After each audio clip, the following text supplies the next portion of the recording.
Bonjour à tous, je suis ravie de vous retrouver enfin pour une nouvelle vidéo.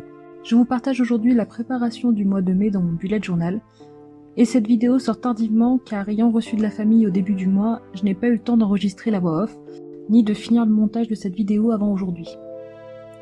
J'espère que vous ne m'en tiendrez pas rigueur. En avril, vous ne l'aviez pas vu si vous ne me suivez pas sur Instagram, j'avais choisi pour thème les poules et les lapins en lien avec Pâques. Je vous montre rapidement le setup de ce mois.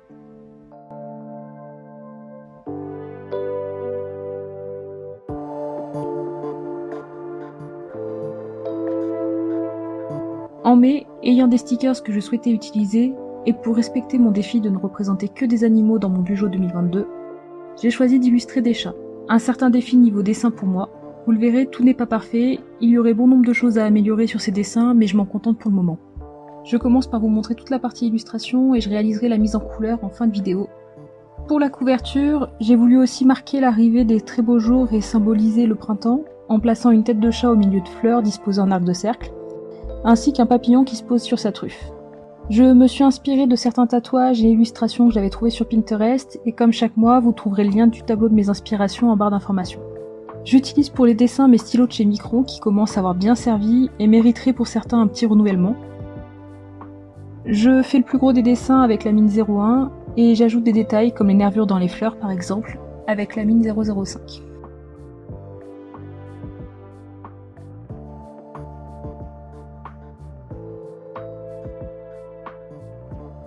Pour le dessin de la tête de chat, j'essaie de tracer certains traits en plusieurs fois pour donner l'impression des poils.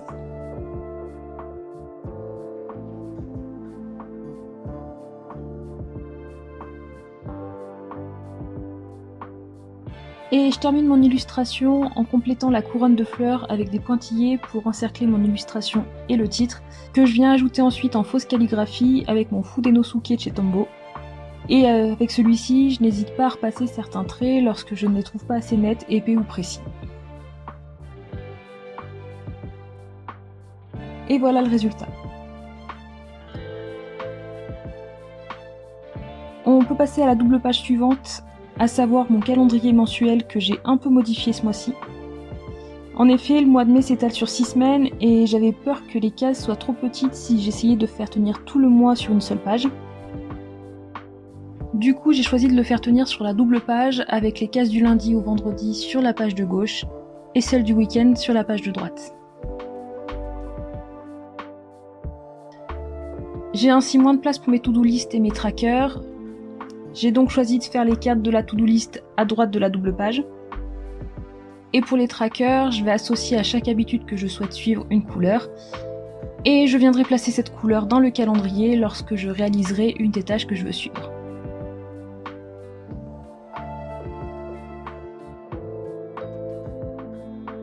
Pour l'illustration, j'ai choisi de dessiner une silhouette de chat jouant avec une pelote de laine. Le bout de laine qui dépasse permettant de former le mot « mai ».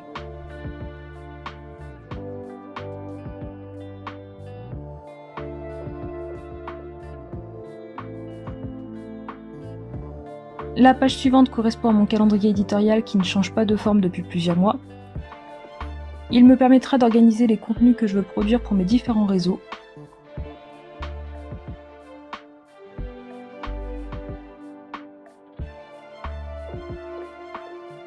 Et en face, je laisse une page de notes. Pour illustrer le tout, j'utilise cette planche de stickers que j'avais achetée en grande surface il y a plus d'1 an il me semble. Je place ainsi différents stickers en différents endroits de la double page. En bas à droite, je dessine un muret avant de placer le stickers pour donner l'impression que le chat y est assis dessus. Et j'ajoute aussi un papillon qui est présent sur cette planche pour faire un petit rappel à ma couverture du mois.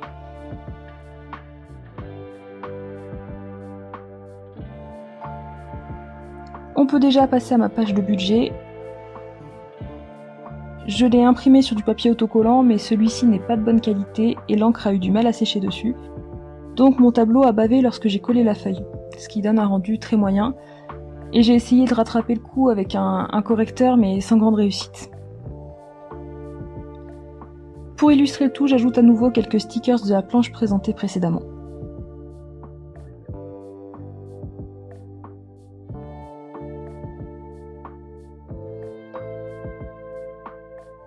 Et on peut passer à ma page des jolis moments du mois sur laquelle je délimite 2 zones de dessin avec du masking tape.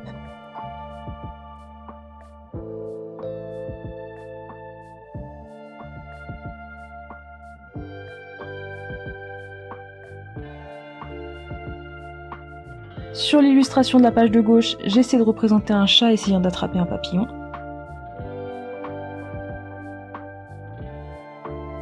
Sur celle de droite, c'est un chat tigré assis dans un jardin devant une haie en fleurs que j'ai essayé de représenter.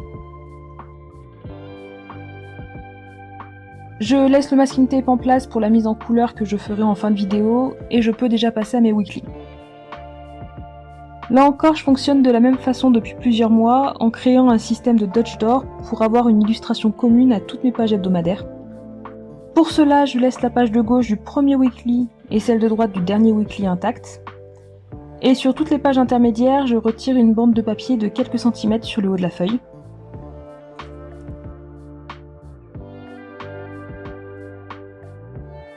Sur la première bande découpée, j'ai laissé un morceau d'environ 1 cm de large et je colle ce morceau à la dernière page du mois, ce qui me permet d'avoir de plus jolies finitions. L'inconvénient de ce carnet de la marque Le Môme, c'est que les points ne sont pas alignés d'une page à l'autre, ce qui fait qu'il peut y avoir un léger décalage entre les bandes que je découpe. Je repasse au stylo noir le haut de mes Dutch Door pour que la zone de dessin soit bien délimitée quel que soit le weekly qu'on regarde. Je passe alors à l'illustration avec 2 chats qui se trouvent sur un mur. Le premier est en train de faire sa toilette et le second se déplace vers lui. J'ai laissé à gauche la place de venir coller mon calendrier du mois pour mieux me repérer au quotidien.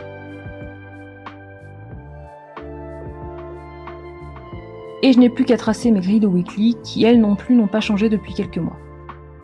Je vous montre la réalisation du premier weekly et les autres sont tous faits sur le même modèle, donc je vous montrerai juste le résultat final.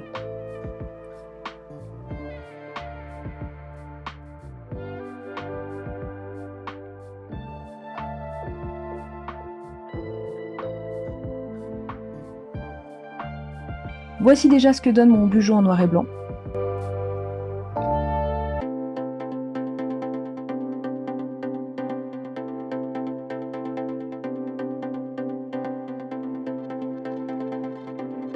On peut maintenant passer à la mise en couleur des pages et à la découpe de mes onglets, ce qui vont me permettre en fait de mieux me repérer dans le mois et de mieux repérer chacune de mes pages.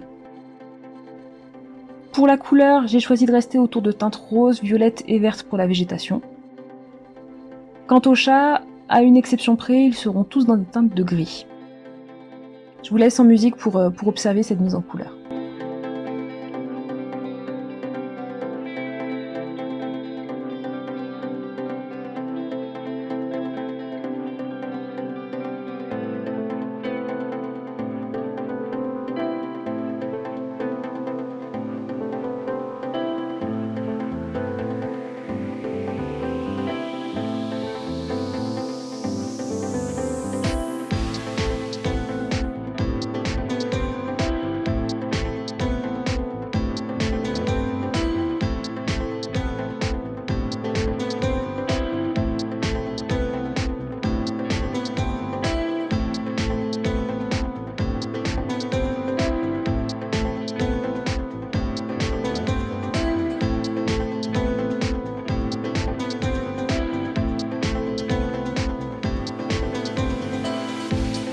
Je termine en notant le titre de tous mes onglets.